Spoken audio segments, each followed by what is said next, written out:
The Secrets of Star Wars is brought to you by the StarQuest Production Network and is made possible by our many generous patrons. If you'd like to support the podcast, please visit GiveStarQuest.com. Hello there. Obi-Wan Kenobi here, also known as James Arnold Taylor, the voice of Obi-Wan, Jedi Master Plo Koon, and many other characters in the world of Star Wars. You're listening to... Shh, don't tell. It's The Secrets of Star Wars. May the Force be with you. Hello there. It's a power that Jedi have that lets them control people and make things float. Impressive. Every word in that sentence was wrong. Help me, Obi-Wan Kenobi. You're my only hope. This station is now the ultimate power in the universe. I find your lack of faith disturbing. It's against my programming to impersonate a deity. That's not how the Force works. Force is with me, and I am with the Force, and I fear nothing. Remember, the Force will be with you, always. You're listening to The Secrets of Star Wars, where we talk about everything connected to that galaxy far, far away. From movies to books, TV shows, and more, we're looking at the deeper themes and meanings found in the Star Wars universe. And today we are discussing the 9th episode of Maul's Shadow Lord, Strange Allies. I'm your host, Jeff Haecker, and joining me on the panel is Kathryn Laffrey. Hey, Kathryn. Hey, Jeff. And Jon Koral. Hey, Jon. Hello, Jeff. All right, so I'll give our recap, and then we will discuss. So, in this episode, the Inquisitors are tracking the Lawsons and the Jedi, and Maul. Dryden Voss with Crimson Dawn contacts Maul, and they reach an agreement for Voss to get them a ship, but Maul will have to take out Voss's superior. Maul sends Devin a vision of a location where they can meet and how they can reach the rendezvous. Docky questions how Devin is connected to Maul, but the Empire catches up to them after they meet, and Maul takes out a walker with his saber, while Riley picks up a blaster and stuns a trooper. They make their way to the toxic waste disposal area under the city. Spybot repairs a repulsor skiff to cross the toxic river, and they begin the slow process of crossing 2 by 2, but Docky senses the approach of the Inquisitors and the troops. The Jedi and Maul begin dueling the Inquisitors, while the lay people, for lack of a better term, fire back at the troops. Marok takes out Spybot while fighting Maul, and Devin and Docky fight the Crow. Docky tells Devin to go, and she force jumps to the skiff. The Night Brother, Scorn, takes out a few troops as he is shot by tackling them into the toxic waste. Maul tells Docky to cross and fights the Inquisitors alone, while Devin holds the skiff for Maul, and he makes it to the other side. Marok tells the Imperial troops to tell him they are headed his way. In the fog that they cross, Rook says something is out there as she is pulled into it, and you hear her death as the heavy breathing of Vader echoes and the Dark Lord appears. And that's where they leave you on, if you're watching episode by episode and not continuing, that's the cliffhanger you're left on. So, Mm-hmm. But what were y'all's impressions of this episode? I'll start with you, Kathryn. I gotta catch my breath just from your retake of the episode. It was like go. I rewatched it today, and the first time I watched it, I remember just going, "Wait, it's over already?" It flew by so fast, just with all the action and everything, and yeah, it's just amazing. I love it. What about you, Jon? Oh, I liked it a lot. Yeah, it was really quick, but it also had its slow moments where they did a good job of building up the tension with the Inquisitors tracking them. I thought that I really enjoyed that. And I also thought, though, too, it was up until this point, I think it was one of the more emotional episodes, too, because of, just as things go through, work through this. But so, yeah, I really enjoyed it. And I definitely, once you hit the end, you're ready to just jump into episode 10. Yeah, I'll agree. It's an incredible episode. It's, we killed most of Maul's forces. In this, pretty much everyone's gone. You're only left with Maul, the Jedi, the Lawsons, and Vario's still alive. He manages to stay alive. That little weasel. Because he's the kind that will always find a way. Yeah, it had great action, great build up to the finale, and yeah, so it was a very good episode. So, but yeah, we start off with the with Dryden Voss, who we've kind of talked about that. Well, of course he was dropped last episode, but we've kind of discussed how Crimson Dawn will come into play with Maul, since this is taking place before Solo, when Maul seemingly has taken over Crimson Dawn, or at least his Shadow Collective is back up and running and kind of overseeing all the criminal underworlds. But what did y'all think of the Crimson Dawn connection, or any thoughts or theories on how that might continue on after this into the next season or beyond? Well, they did a good job bringing that actor's face into this art style. I mean, he had a good face to go with this art style already, but I liked how they stylized him for this. And there were even times where they'd go from his face to Maul's face, because Dryden Voss has the weird veins on his face. And it almost looked like, oh yeah, like they go together, just like this, design on their faces. So it was pretty cool to see it happen in this universe, this style. I found it. I mean, it brought back for me. I haven't seen it.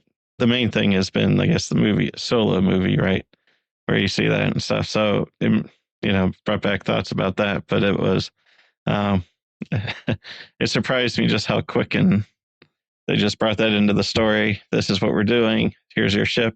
This is what I need you to do. Let's get going.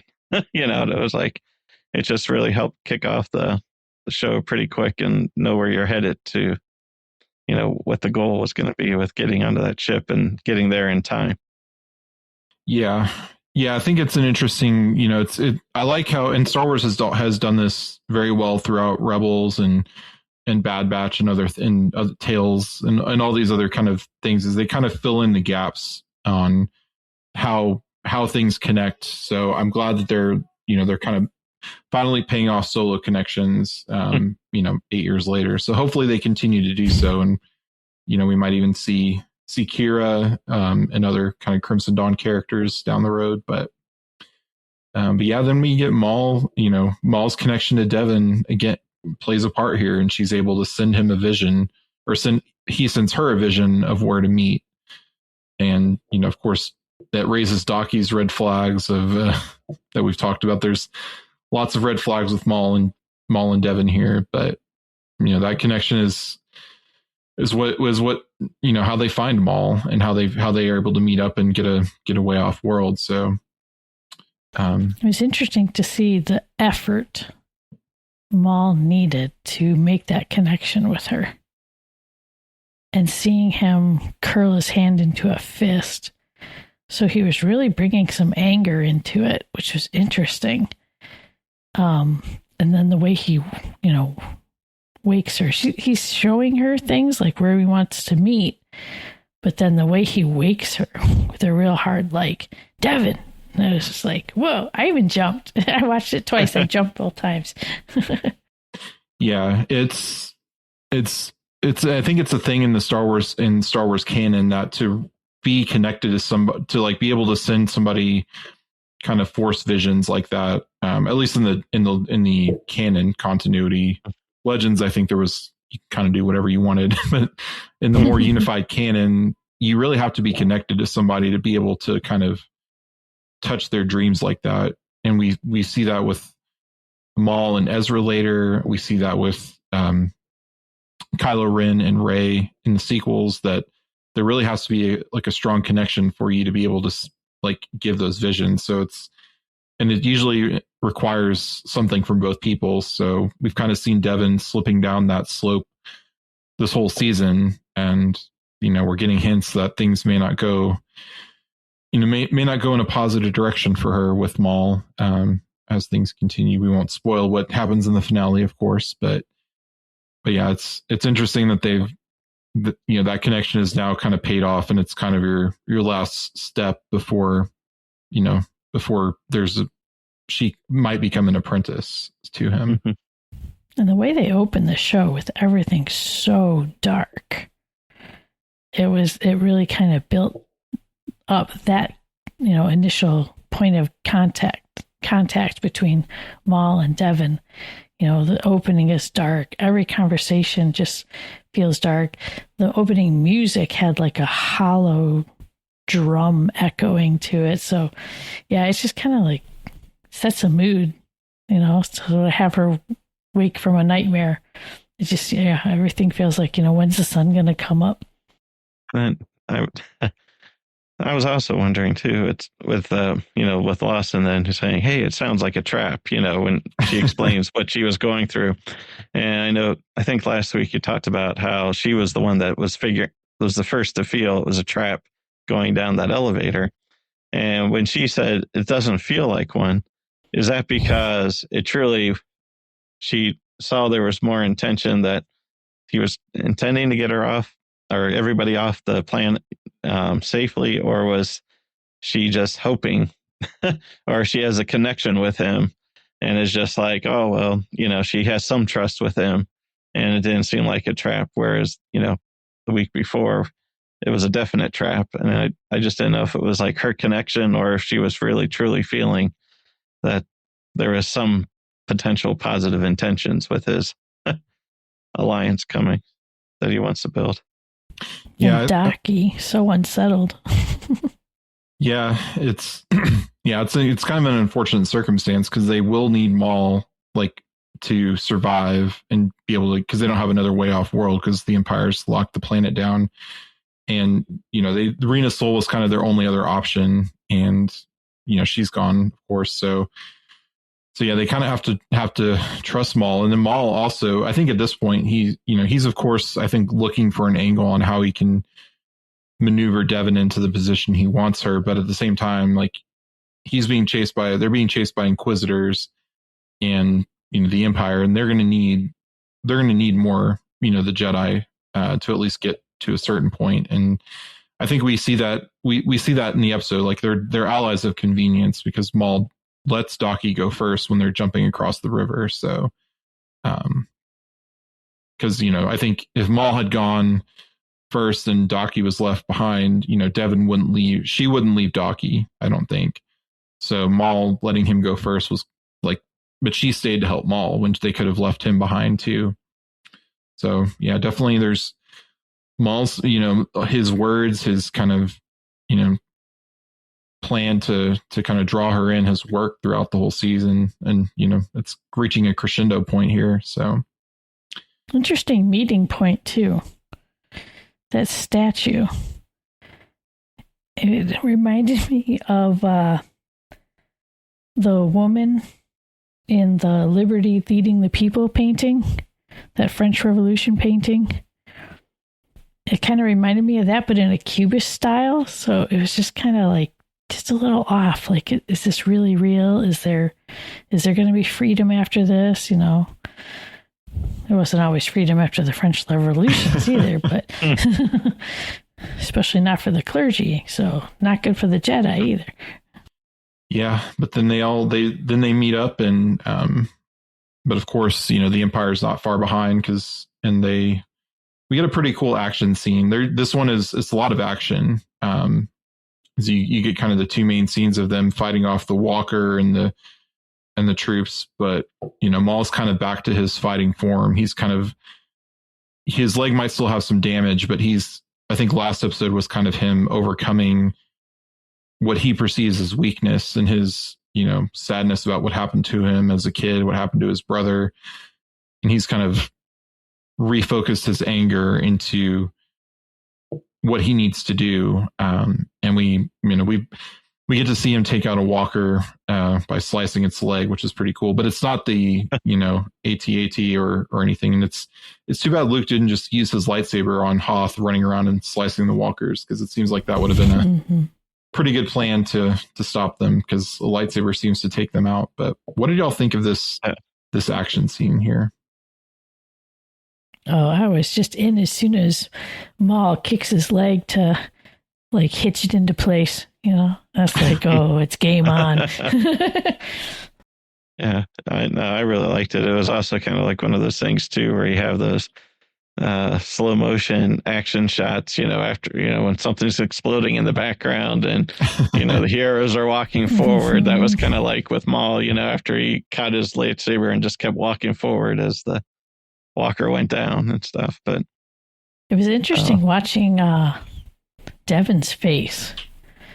So after Maul takes down the walker and you just, you got dead bodies everywhere, and she looked impressed for half a second and then went like, oh no, he just murdered all these people in front of me. And I was helping him, which made it even stand out more that Riley had his gun set to stun.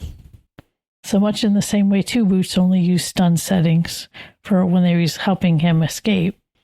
I love the fact that his dad taught him how to shoot. Good dad. But the fact that he used stun was really important because I know that in gun safety training, they say the hardest thing for anyone to get over is if you do have to take a life. And so the fact that Riley did not have to take a life and just use stun setting keeps his innocent optimism going. That kid is so optimistic through this whole thing. It's crazy. Yeah.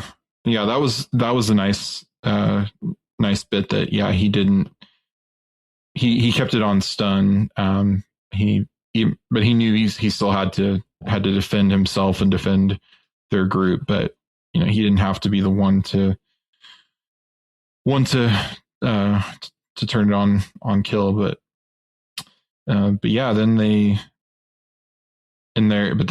managed to get out of that situation. They escape to the Undercity, where you get a nice, toxic sludge river that they have to cross. Two Boots was awesome. I should report this, and everyone looks at him. He's just when he finally realized he was a criminal. He's like, oh, I guess I'm a fugitive. He's a great character. Throughout the whole episode, he was like the comic relief with his little comments here or there. It kept it a little light, but as darker as a lot of the episode was and stuff. But the thing I also liked too was the way the Inquisitors are tracking them and how they did when they get to that first place, right before they meet up with Maul and they go into the warehouse or whatever they're at, and you just see the chair twirling, and man, they were just right there, and then when they come up to the next place and they're figuring out, oh, they're seeing the distance where the damage is, oh, they're making their escape, it's like that adds so much to the tension as you see how they're tracking and how close they are to them. And I want to know what in the world was Marok thinking when he's just nose to nose with that trooper and just kind of like looking him up and down, almost like being sniffed out by a dog or something. It was funny. Yeah, well, Marok means it means wolf. I forget. I think in what language is it that it means wolf? Okay, then his sniffing out makes sense. Yeah, because that's also what that's also what in the Clone Wars show, Imbo, the bounty hunter Imbo, his dog is named Marok too. That's right. Yeah, so I think I don't know what language it came from. I think it might be like coming from like Arthurian legend or something, but it's kind of a long running thing in mythology. So yeah, definitely he has that, like you said, that, he does have that kind of quality of like sniffing and tracking. And we've seen him, was it him or was it the crow that did the psychometry thing where they like touched the battle scene and was kind of like sensing what happened earlier in the season? Oh, that was Marok. That was Marok. Okay. Yep. Yeah. Mm-hmm. So yeah, he's got that, and he's got that sense that, and that's a kind of a more rare Force ability too. Not all Force users seem to have that. So,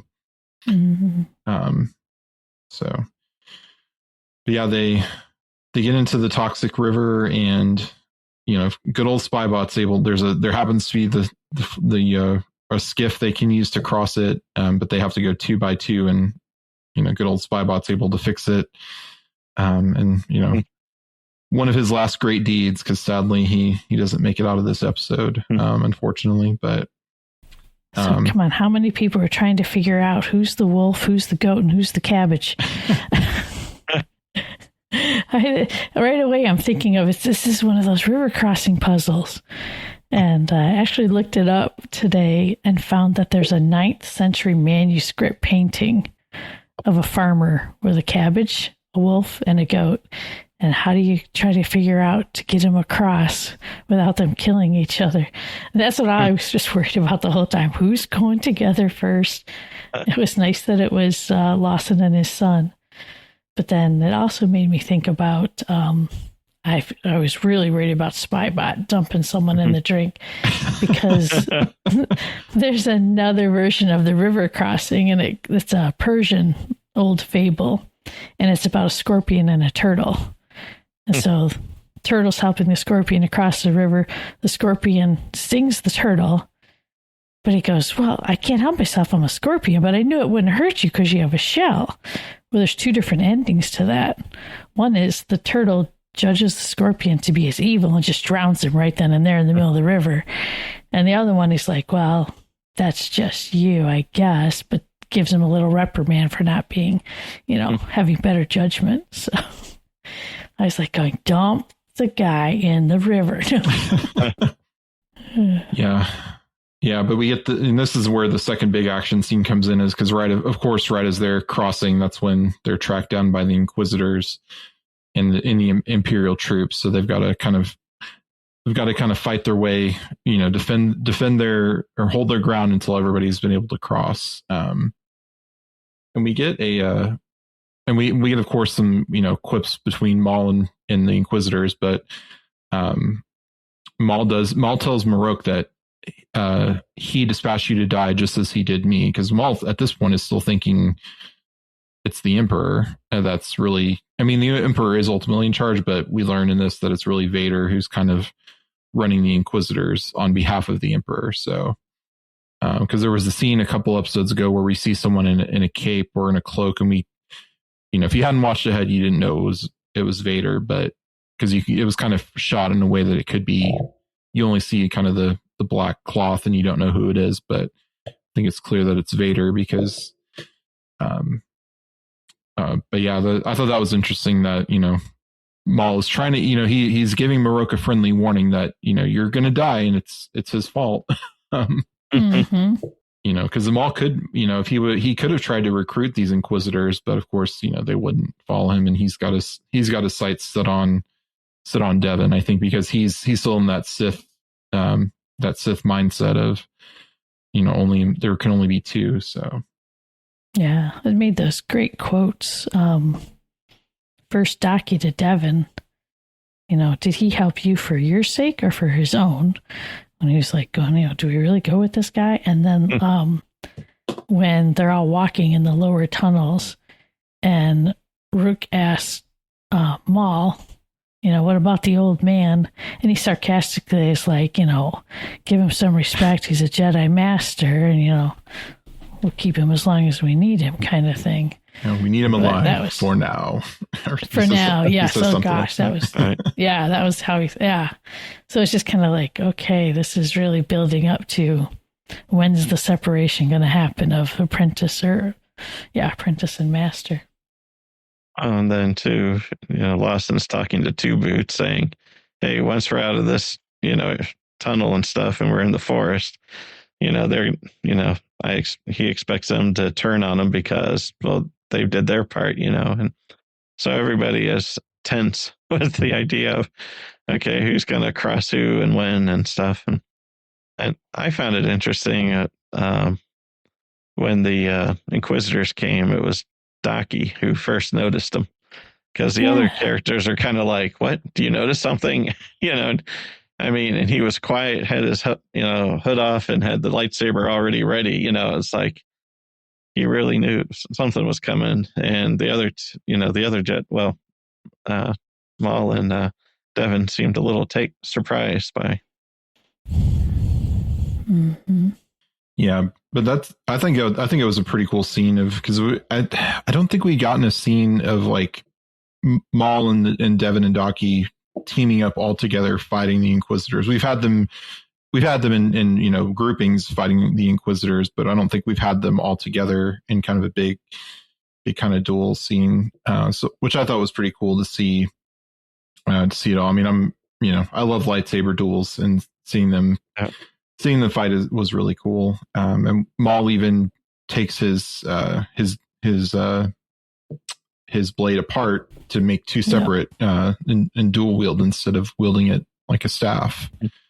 And Docky finally did what I was hoping someone would do with those dang spinning lightsabers. He just reached out and grabbed the handle and stopped it from spinning. It's like, yes. It was a subtle move, but I was like, when I saw it the next time, I'm like, yes, somebody grabbed the handle. What I like too with that scene, though, was when you could see it from a distance too, because they're firing from once they got through the crossing. And then you could see the lightsaber battle in the distance and the laser bolts going across the toxic waste, river or whatever. So it was I thought they did a really good job with that animation too, because the up close lightsaber fights were great, but then seeing them from a distance too added some good emphasis with that as well. Yeah. And we lose, and in that fight too, we lose Scorn, the Night Brother. He's shot multiple times, but he takes out a bunch of troopers through shooting, and then he throws his knives, and then he kind of meets his end after he's been shot several times. He tackles 3 troopers into the sludge, so he meets an unfortunate end, and Spybot is cut in half by the Inquisitors, or by one of them, which of course he's the one who could repair the skiffs, and the skiff gets damaged. So there's a ticking clock there that they have to get across before it sinks, and Devin's kind of holding it up. And then the other Mandalorians that were with them also get taken out in that fight. So yeah, really has broken Maul. The only one left with Maul is Rook, and of course she's not long for this world either. So, but yeah, we mentioned earlier, but Devin stays and holds the skiff up for Maul so that he can make it. When she could have let it sink down. But I think I don't know if it's a combination of. I think at that point she's still she's an honorable Jedi, and she wants to. She doesn't want to leave someone to who will surely die if she doesn't do that. And Maul, I guess, is their connection to get off world too. So. Mm-hmm. Also, too, you mentioned how by letting Docky go first, it's like if it would have been the other way, that that it would have been questionable to just let him there to die kind of thing. And by letting him go first, you almost kind of feel like, oh well, he kind of he's being honorable too or something, even though his goal isn't to keep Docky alive if he wants an apprentice. So, but he's still coming off as somewhat honorable, I guess, in his intentions for now, as he says. Yeah. Well, I think at that point, Maul knew that Devin wouldn't, Maul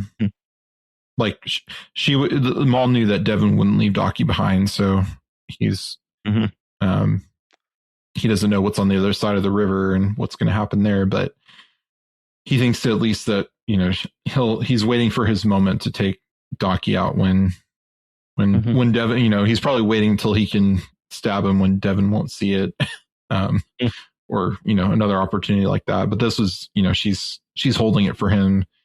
So holding the skiff so that Docky can get across, and then she waits for Maul at the end. So yeah, but then Marok, he tells the Imperial troops that to tell him that they're heading his way. And when y'all first watched this, did y'all think it was going to be Vader, or did y'all think it would be the Emperor, or do you remember kind of your first? I know it's probably been a couple months at this point, or a month or so since you would have seen this, but. Oh, I always knew it was going to be Vader. I mean, even from the little corner cape scene that we had, I'm like, it's Vader, just because of knowing Vader's role with the Inquisitors and the fact that the Emperor he sits around and doesn't engage very often. He already had his moment with Maul. He's not going to play with him again. He's like, I'm done with that toy. But yeah, so it was interesting too to watch it, because the second time I watched it, especially when Maul finally gets across, and I'm like, oh, like evil Gandalf made it across the bridge and left the Balrog on the other side. When I saw it the first time, I don't know if I was exactly expecting it, but I was really hoping it was Vader. So, and because especially though with the fog and eeriness and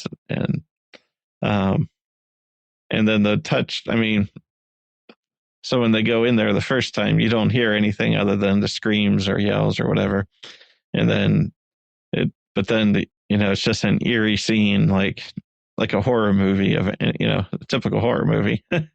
And then it's like, but then when you hear the breathing, then later, that's, I don't know. I just love that part. I mean, that just, it's like, the thing of nightmares and, hearing those, it's kind of like hearing the notes in the movie Jaws, if you knew a shark, it's like done, once they start playing that. It's once you hear that deep breathing from Darth Vader, it's like, things aren't going to go well.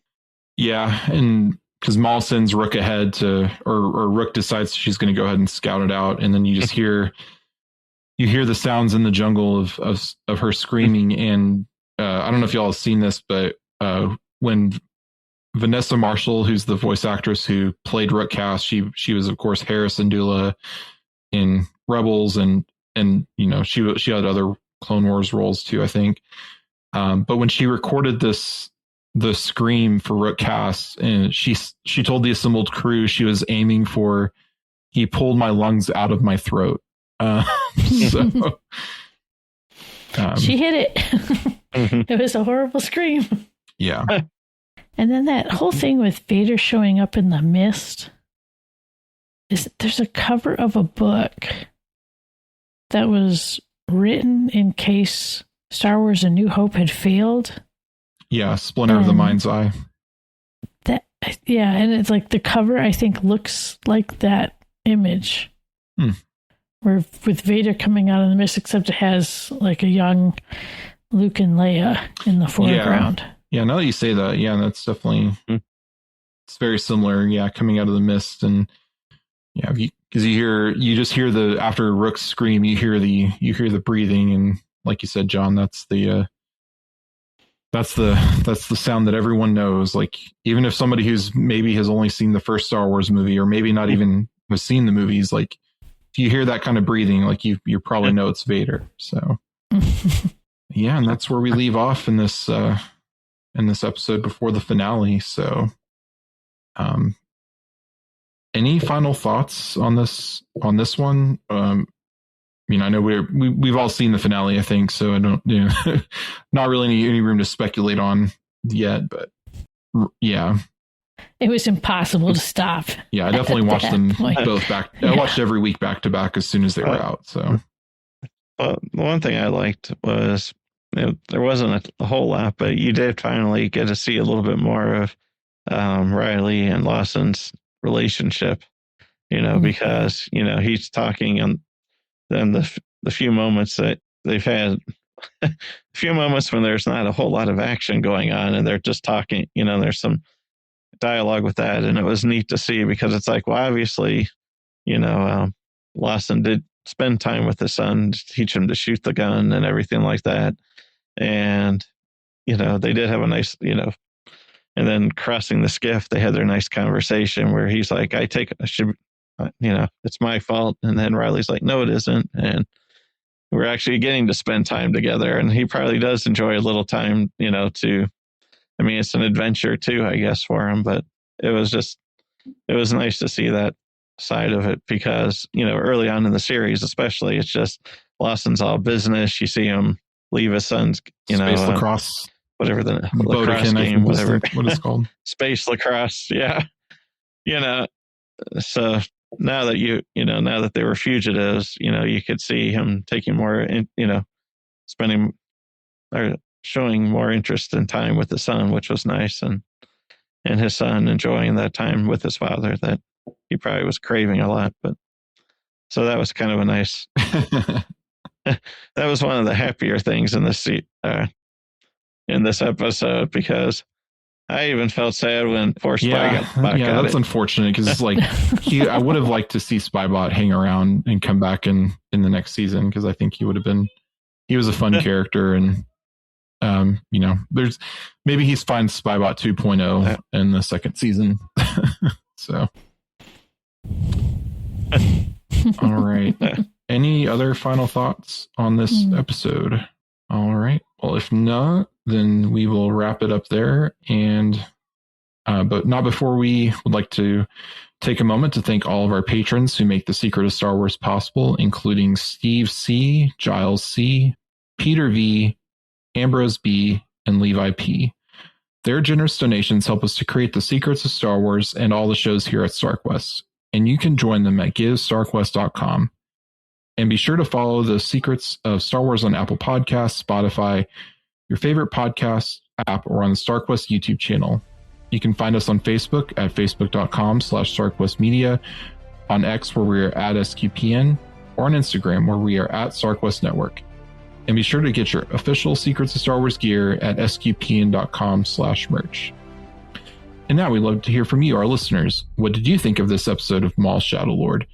You can let us know by sending us an email at starwars@sqpn.com, on our social media pages, or by leaving a comment on our channel on the StarQuest Discord server, which you can find at sqpn.com/discord. So join us next time for our discussion of the season finale of Maul Shadow Lord. Until then, thank you, Kathryn Laffrey, for joining me and sharing the secrets of Star Wars. Thank you, Jeff. And Jon Koral, thank you as well. Thank you, Jeff. And once again, I'm Jeff Haecker. Thank you for listening to The Secrets of Star Wars on StarQuest.